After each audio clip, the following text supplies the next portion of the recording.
بسم اللہ الرحمن الرحیم۔ السلام علیکم دوستو، کیسے ہیں آپ سب؟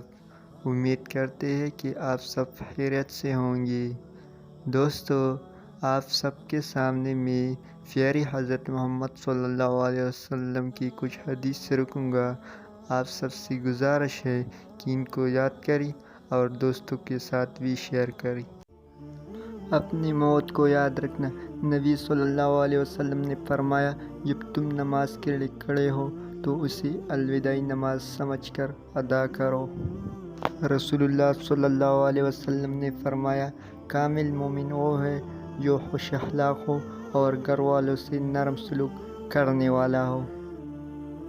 حضرت عائشہ رضی اللہ عنہ سے روایت ہے کہ رسول اللہ صلی اللہ علیہ وسلم نے فرمایا، جب کھانا سامنے رکھ دیا جائے اور نماز کی اقامت ہو تو پہلے کھانا کھا لو۔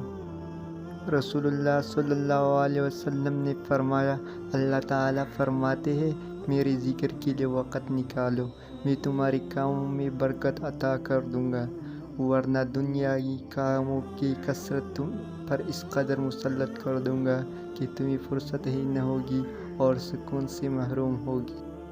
اللہ تعالیٰ فرماتا ہے، رسول اللہ صلی اللہ علیہ وسلم نے فرمایا، اللہ تعالیٰ فرماتا ہے کہ میرے اس مومن بندے کا جس کے میں کوئی عزیز چیز دنیا سے اٹھا لو اور اس پر ثواب کی نیت سے صبر کر لے تو اس کا بدلہ میرے یہاں جنت کے سوا اور کچھ نہیں۔ نماز سے گناہ گرتی ہے۔ رسول اللہ صلی اللہ علیہ وسلم نے ارشاد فرمایا، جب بندہ نماز کے لیے کھڑا ہوتا ہے تو اس کے ساری گناہ لا کر اس کے سر اور کندھوں پر رکھ دیا جاتی ہے۔ جب بھی وہ رکوع اور سجدہ کرتا ہے تو وہ گناہ اس سے گر جاتی ہے۔